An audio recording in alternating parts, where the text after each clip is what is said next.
Está com a palavra. Senhor presidente, senador Paulo Paim, senhores senadores, senhoras senadoras, telespectadores da TV Senado, ouvintes da Rádio Senado, hoje estamos tendo uma sessão em que os temas são, sobretudo, humanísticos. A senadora Vanessa falou sobre a questão do câncer nas mulheres, e o senador Paim falou vários temas, mas todos eles voltados a propiciar melhores condições de vida às pessoas, seja na questão da adoção, seja no outro problema de questão de discriminação.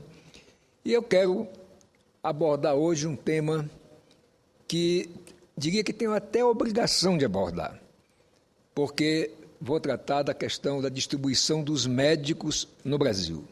Sendo médico, portanto, e sendo um médico que exerceu a profissão num estado pequeno e que trabalhei, inclusive, indo ao interior, indo às comunidades indígenas atender todo fim de semana, praticamente, tendo sido secretário de saúde do meu estado por 2 vezes, eu, portanto, conheço bem, porque também fui presidente do Conselho Regional de Medicina, participei de várias reuniões do Conselho Federal de Medicina e procuro sempre estar atualizado com essa questão que eu considero dramática para muita gente neste país, que é a presença, a distribuição dos médicos por esse país, que é desproporcional. Por exemplo, vamos dar aqui números. No Brasil, nós temos 373.176 médicos em atividade. E a nossa população é de 190 milhões de brasileiros. Isso dá, segundo o Conselho Federal de Medicina, 2 médicos por 1.000 habitantes, que, segundo a Organização Mundial de Saúde, o mínimo ideal é de 1 para 1.000. Portanto, em tese, o Brasil tem mais do que o dobro exigido pela Organização Mundial de Saúde. Já no SUS, nós temos 1,11 médicos por 1.000 habitantes. Então, se fôssemos ver só esse número, iríamos dizer que o Brasil está bem atendido na questão dos médicos. É verdade que é o mínimo recomendado, mas se nós olharmos as regiões, senador Paim, nós temos no norte 1,01 por 1.000 habitantes, um médico, 0,01 por 1.000 habitantes. No nordeste, 1,18. No sudeste, 2,61. No sul, 2,03. Então, só daqui já se depreende que a região sul e sudeste tem uma média bem superior, quase o dobro mesmo, das regiões norte e nordeste. Então, na verdade, nós precisamos ver o que fazer, porque ninguém é obrigado a se formar e ir, por exemplo, para o interior de Roraima, para o interior do Amazonas, compulsivamente, porque isso é inconstitucional. O direito de ir e vir, de livre exercício da profissão, não permitiria a adoção dessa medida coercitiva. No entanto, eu apresentei, já há bastante tempo, logo quando comecei meu primeiro mandato, um projeto que previa, aliás, tirando de uma experiência que aconteceu na Austrália, senador Paim, que na Austrália, adotou o seguinte critério: o médico formado nas escolas públicas, ele era obrigado a ir para uma cidade ou um local do interior aonde não tivesse médico ou onde a proporção fosse inferior a 1 para 1.000. O que acontecia? O médico formado, mesmo após a residência, teria que passar 2 anos portanto, nessas regiões carentes, e depois dos 2 anos remunerados, quer dizer, 2 anos, teria um registro provisório do Conselho Regional de Medicina, e depois desses 2 anos, ele estava livre para ir para onde quisesse. Infelizmente, esse projeto não prosperou aqui no Parlamento Brasileiro. Depois foi adotado a ideia, diria assim, foi adotada e até aprimorada pelo Ministério da Saúde na questão do Programa de Saúde da Família, em que o médico, quanto mais distante estivesse da capital federal, receberia mais, à medida que fosse mais distante o local. Isso beneficiaria, sobremodo, a Amazônia toda, que pega não só os estados do norte todos, mas também o Mato Grosso e parte do Maranhão. Essas regiões são realmente as mais carentes. Se eu fosse aqui ler por estado, vocês iriam ver a discrepância, mas estou preferindo fazer por região. Agora, a pergunta é o seguinte: por que, então, que tem município no Brasil que não tem nenhum médico ou tem um médico para 10 mil habitantes, 5 mil habitantes? Por quê? Porque realmente existem várias condicionantes. Eu quero analisar esse caso, senador Paim, de maneira desapaixonada. Aliás, quero fazer essa análise como do ponto de vista da medicina.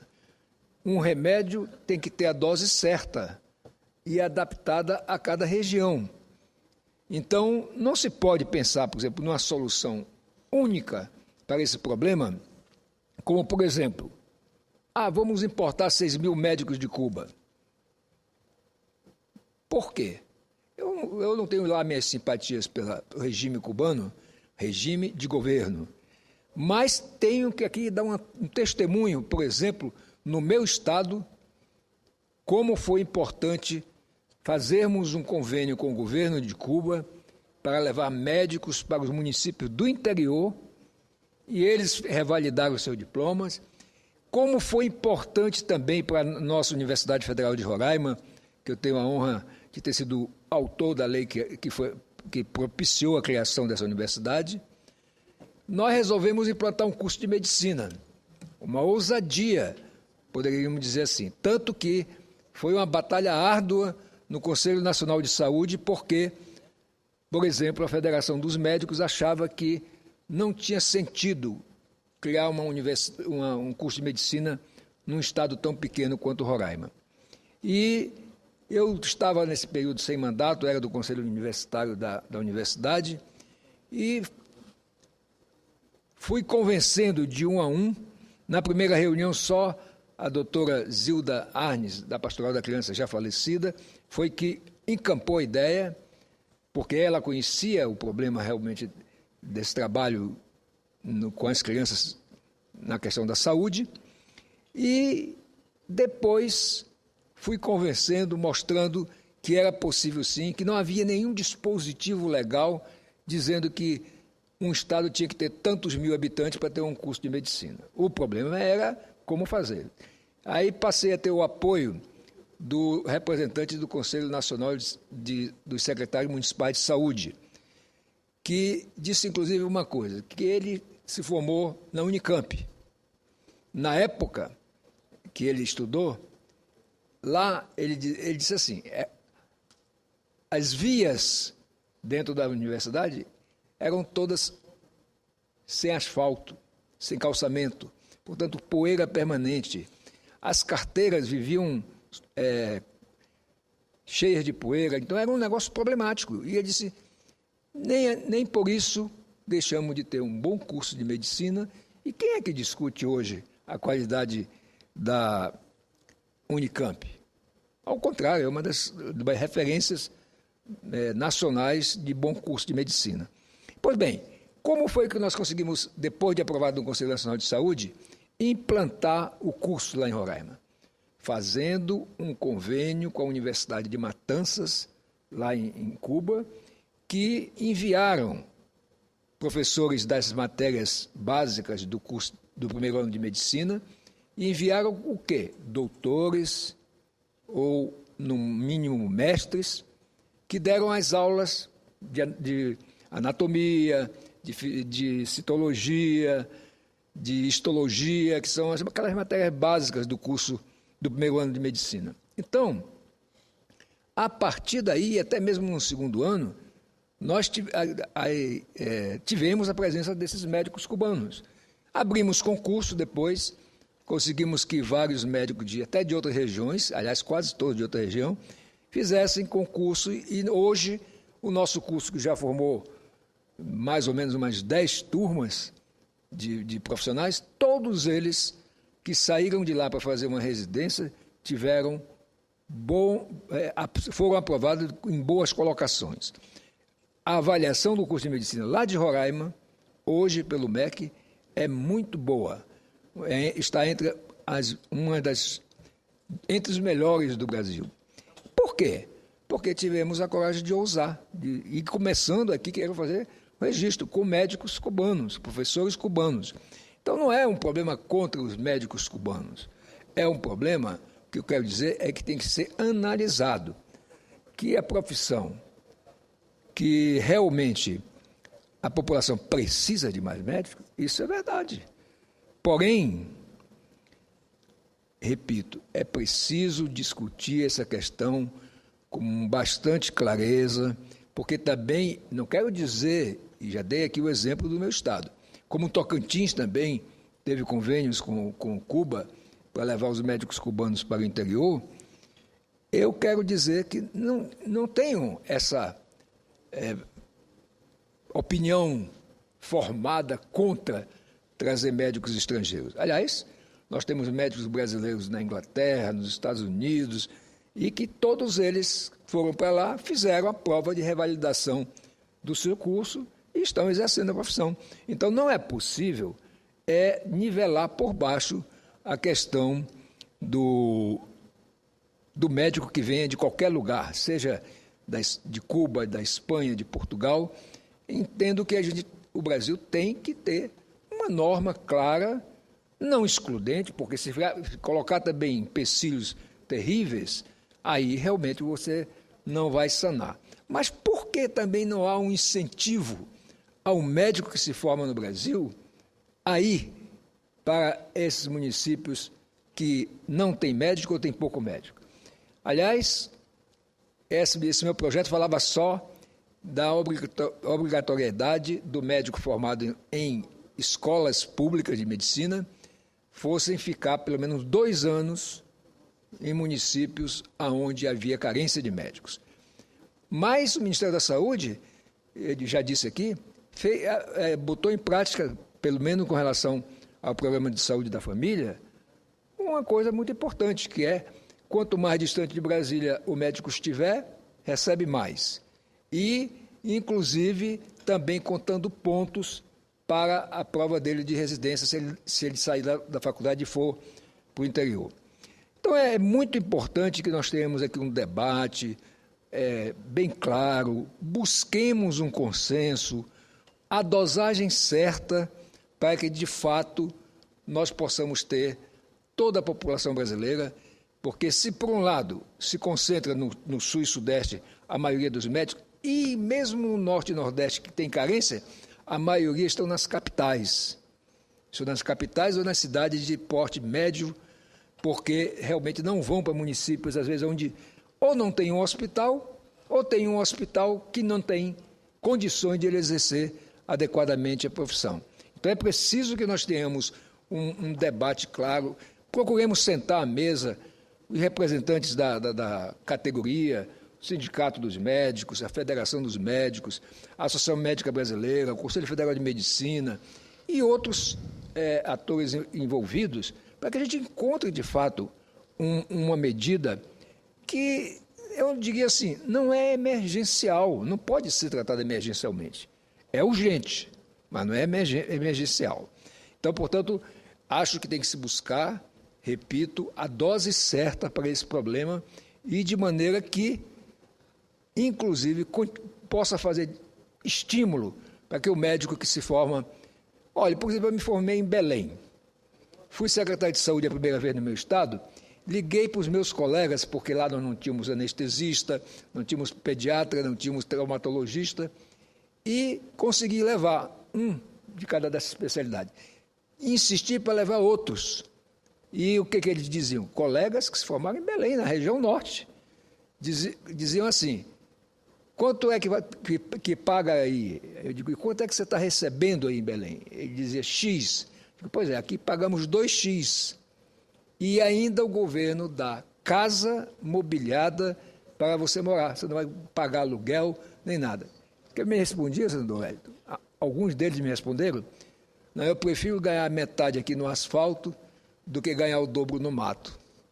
Então, realmente, você vai forçar esse médico a ir trabalhar onde ele não quer ir trabalhar? Agora, tem que encontrar incentivos e realmente possam permitir que o médico que sai de uma faculdade possa ir, mesmo do norte, porque, olha, até os médicos que estão se formando em Roraima, pelo menos a maioria deles está saindo para outros estados. Vão fazer residência em São Paulo, aqui em Brasília, e terminam ficando por aqui. Não voltam para lá, alguns deles. Mas a existência do curso de medicina lá, por exemplo, já propiciou que nós tenhamos uma média muito boa em termos de médico-população. Senador Wellington, ouço Vossa Excelência com muito prazer. Senador Wellington, primeiro, antes de Vossa Excelência falar, me permita, primeiro cumprimentar meus amigos e amigas do meu querido Rio Grande. São estudantes do curso de Direito da Universidade do Vale do Rio dos Sinos, nossa querida Unicinos, que muitas vezes fui recebido por eles lá. Vocês estão assistindo na tribuna o senador Mozarildo Cavalcante, líder do PTB, médico, e que está nesse momento discorrendo de um tema que o ex-governador do Piauí, líder do meu partido, Wellington Dias, vai falar numa parte, que é a questão da saúde e a falta de médicos no Brasil e a possibilidade de termos médicos do exterior aqui e também estudantes nossos no exterior que possam aqui ter a sua atividade como médico. Está aqui no plenário alguém que vocês gostam muito, tenho certeza, né, senador Pedro Simon. O senador Pedro Simon vai ser o próximo orador. Estou dizendo a gauchada que está na plenária, e permito que eu fale assim, a gauchada aqui, gaúchas e gaúchos de todas as querências, que o senhor vai ser o próximo orador a falar em seguida aqui no plenário do nosso Senado. Enfim, sejam bem-vindos. Sejam todos bem-vindos. Quero também cumprimentá-los, que são estudantes de Direito, e a nossa Constituição diz que é dever do Estado e direito do cidadão o acesso à saúde.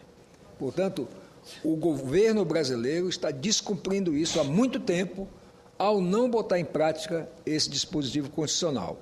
Portanto, o importante é que a gente consiga motivar os médicos brasileiros, primeiramente, a irem para o interior e até para as periferias das capitais, mas também sem excluir a hipótese de trazer médicos de outros países que possam, digamos assim, de fato, ter todo o município, por mais longínquo e mais pequeno que seja, possa ter um médico para atender a população. Senador Wellington, com muito prazer. Com muito prazer. Eu também quero saudar aqui também todos os visitantes do Rio Grande do Sul, dizer que é um prazer muito grande recebê-los aqui, e saibam do orgulho que também temos aqui da representação gaúcha aqui nessa casa, com o senador Paulo Paim, que é um orgulho, não é, do povo brasileiro, do nosso partido, o senador Pedro Simon, que é uma legenda viva, tá certo?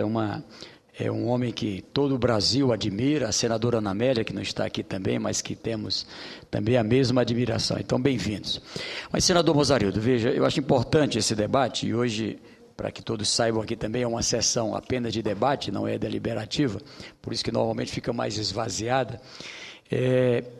Para lhe dizer, veja, primeiro, a atitude tomada pela presidenta da República. Eu tive esses dias a oportunidade de dialogar com ela. Ela tem consciência, não é, que na percepção do povo é um dos problemas mais graves e é real.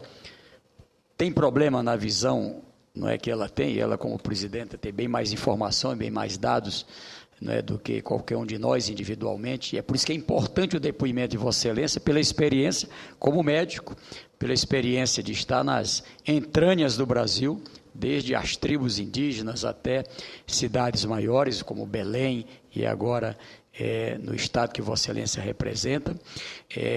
Roraima, eu quero aqui que Vossa Excelência saiba que as medidas que a presidente está tomando, ela vai em várias direções. O que ela quer? Resolver problemas, vamos dizer assim, como ela sempre diz assim, eu estou disposta a colocar recursos, mas eu quero que o recurso vá exatamente para onde está precisando, exatamente para onde o povo percebe que tem um problema. Então, o povo percebe que é o problema do médico.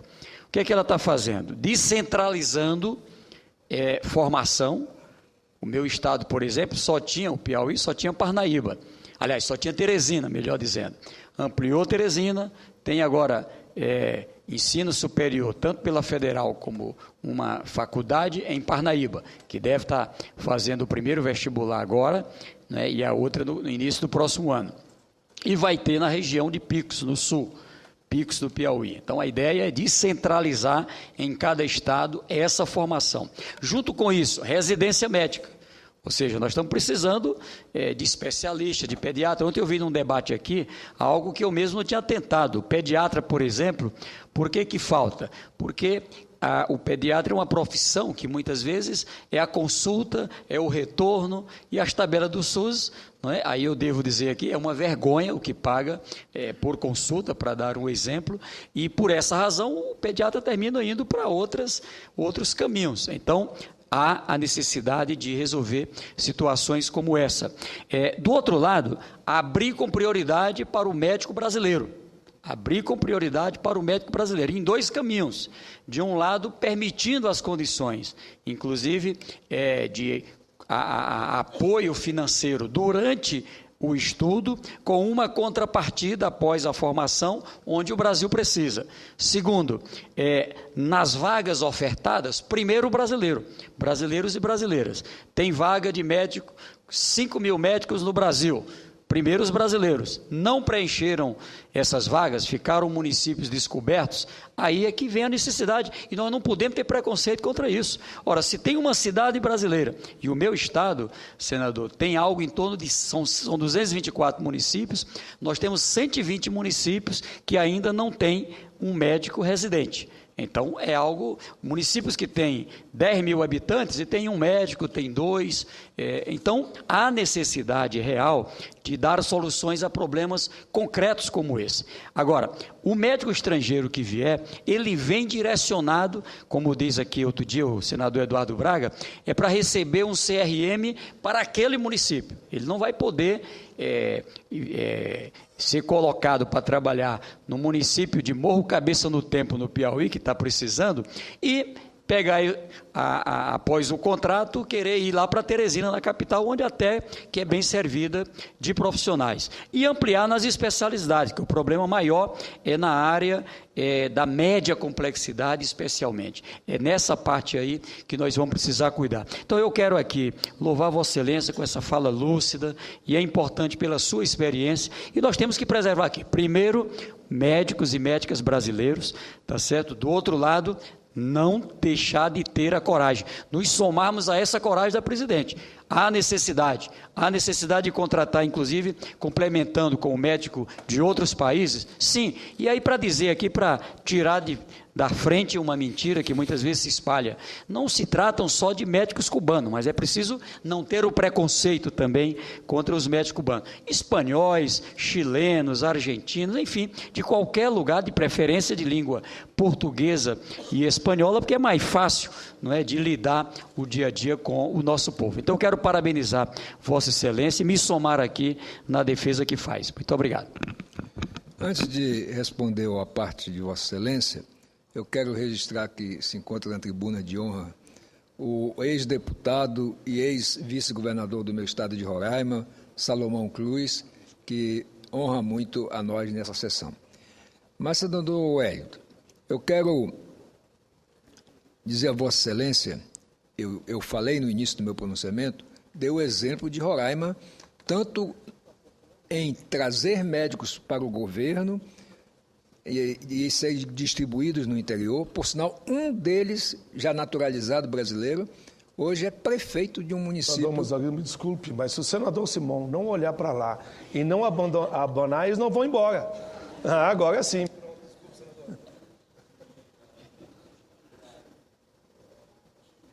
Então, como eu estava dizendo, Roraima tem essa experiência, tanto na questão do médico que ia para o interior, quanto do professor que colaborou com a instalação do nosso curso de medicina e até em outros cursos da faculdade, de outros cursos de outra área. Mas, na verdade, realmente, como disse Vossa Excelência, alguns problemas entravam essa questão do exercício da medicina, que motive o jovem médico a ir para o interior. Primeiro, realmente a inexistência ou a existência de hospitais mal equipados. E, às vezes, como disse Vossa Excelência, num município que tem 10 mil habitantes, tem 1 ou 2 médicos. Então, esse médico tem que ser o faz-tudo. E aí, nesse faz-tudo, ele vai precisar, às vezes, fazer uma cirurgia e ele não tem nem sequer um colega para ajudá-lo na cirurgia. Não tem anestesista. Então, é preciso que a gente realmente estude Temos um diagnóstico. O que está faltando fazer? É a terapêutica, o tratamento adequado. É isso que eu estou defendendo. Portanto, com relação a essa questão de dizer, porque vai contratar 6 mil médicos cubanos, eu não tenho nenhum preconceito contra os médicos cubanos. Pelo contrário, conheço lá no meu estado vários deles muito competentes em várias áreas complexas, por sinal. Mas também, disse Vossa Excelência, um ponto fundamental, a tabela do SUS. É aviltante, assim como dos planos de saúde. Então, é muito incompreensível que alguém, por exemplo, faça uma cesariana, um parto cesariano, e receba alguma coisa em torno de R$300 por uma cesariana, ou, vamos dizer, o parto normal é mais caro, 350 por um parto normal. Muitas vezes, para trocar o pneu de um carro, estão cobrando isso. Pois é. Então, eu sempre digo que está aviltada ou ultrapassada essa tabela, tem que ser corrigida. Como tem que haver uma fiscalização maior na questão dos planos de saúde, na questão do atendimento, de modo geral. Mas também há um problema, senador Wellington, muito sério na área de saúde, que eu consideraria, eu até apresentei um projeto dobrando a pena para casos de corrupção na saúde e na educação. E o senador Paulo Davim foi mais longe, apresentou um outro projeto considerando crime hediondo a corrupção na área de saúde. Porque alguém que rouba na área de saúde, ele está roubando o quê? Muitas vezes a vida de uma pessoa. Muitas vezes roubando o quê? A saúde daquela pessoa. E é estarrecedor. Dados da Controladoria Geral da União, a CGU, se não me engano, publicado no ano passado, nos últimos 4 anos, foram desviados só da FUNASA, a Fundação Nacional de Saúde, que inclusive tem sob sua responsabilidade o atendimento à saúde da população indígena. Foram desviados, por corrupção, 500 milhões de reais.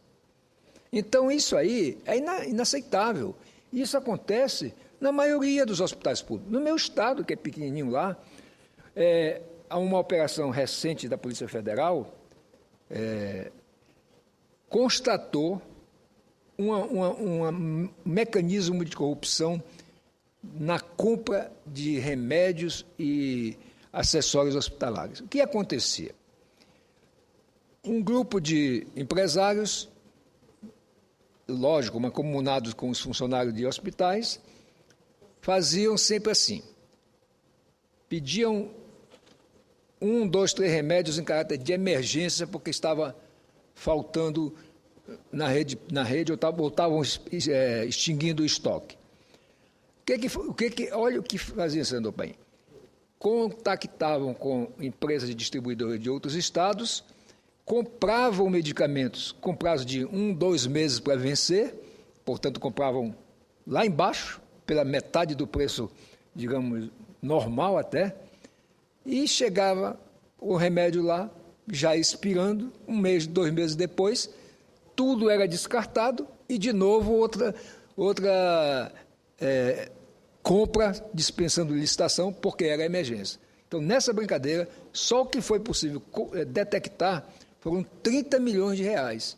Então, assim, quer dizer, se a saúde já tem um problema sério, que é do financiamento adequado do setor de saúde. Eu até aqui defendi, votei a favor da regulamentação da PEC 29, que estabelece um percentual para que o governo federal gaste com a saúde, porque hoje tem estipulado quanto é que o município tem que gastar, que é 15%, o Estado 12%, e o governo federal não tem estipulado nada. Então, não é possível, quer dizer, que o governo que cuida do Brasil todo não tenha uma obrigação formal de ter um percentual para investir em algo que, depois da vida, é o mais importante, é a saúde, porque é ela que garante a vida da pessoa, a qualidade de vida, ou até mesmo, não cuidando da saúde, a pessoa perde a vida. Então, é muito fundamental, e eu vou provocar isso na Comissão de Assuntos Sociais, da qual sou membro, e é onde se tratam esses assuntos, para que nós possamos fazer uma audiência com as instituições médicas, com instituições populares também, de forma que a gente possa ter uma discussão, junto com representantes do Ministério da Saúde, para chegar de maneira rápida a um tratamento adequado para essa questão. O que eu me preocupo, e você já disse muito bem, não é questão de nacionalismo burro, não, mas evidentemente tem que dar prioridade para os médicos brasileiros, tem que dar incentivo para os médicos brasileiros irem para regiões carentes desses profissionais. E, constatando que não há, eu não vejo outra solução, como foi feito no meu estado, senão trazer médicos de outro lugar. Municípios do meu estado, e são apenas, tirando a capital, são apenas 14, a maioria deles não tinha médico. Então é preciso realmente que a gente enfrente esse problema e não pode deixar, digamos, a coisa passando, porque senão realmente a população é que paga o pato, o doente é que paga o pato. A gente vê aí reportagens, pessoas que estão há não sei quantos dias para tentar marcar uma consulta e não conseguem, ou quando conseguem, o médico não está porque adoeceu, ou enfim, faltou o serviço. E se for um caso de cirurgia, é outro drama para marcar a cirurgia, ao ponto de que um projeto nosso, aliás, até já foi sancionado pela presidente Dilma, estabelece um prazo, por exemplo, para uma doença. Os portadores de câncer, quando tem o diagnóstico, o SUS tem que atender em no máximo 60 dias. Ora, vejam bem, quando a pessoa tem diagnóstico de câncer, nem sempre é no início. E quanto tempo ele leva para ter esse diagnóstico no SUS, no serviço público? E aí, quando ele tem o diagnóstico, o tratamento, às vezes, demora, nós botamos aí 60 dias, que já é um prazo prolongado para quem tem câncer, sabendo que tem câncer, esperar 2 meses para poder ter o tratamento adequado. É preciso, sim, fazer uma reforma sanitária neste país, uma reforma da saúde pública no país. Eu confio que o ministro Padilha, que é um homem que não só é médico, mas como é político, conhece, portanto, o Brasil e é da região norte também, é um homem que possa, de fato, mudar essa realidade. Repito, não é só a região norte que tem problemas. Todas as regiões têm, até São Paulo tem. Tem municípios em São Paulo, eu tenho notícia que não tem médico também. Como a periferia da capital também tem carência. Mas mesmo na capital, mesmo na cidade de São Paulo, alguns serviços públicos são uma pena. Fora, para usar aqui as palavras, algumas maracutaias que são feitas para que, de alguma forma, não exista médico presente para atender as pessoas. Eu lamento muito isso e quero dizer que, realmente, senador Wellington, nós temos que agir rapidamente, porque a saúde pública, a saúde mesmo a saúde de plano de saúde no Brasil, ela já está na UTI. Então, nós temos que urgentemente tratá-la e corrigir isso que é, como disse aqui, um dever constitucional do governo. Está na Constituição. Constituição que eu tive a honra de, como constituinte, participar da sua elaboração, que a saúde é um dever do Estado e um direito do cidadão. Portanto, até diria que os governos brasileiros todos têm agido de maneira inconstitucional nessa questão. Muito obrigado.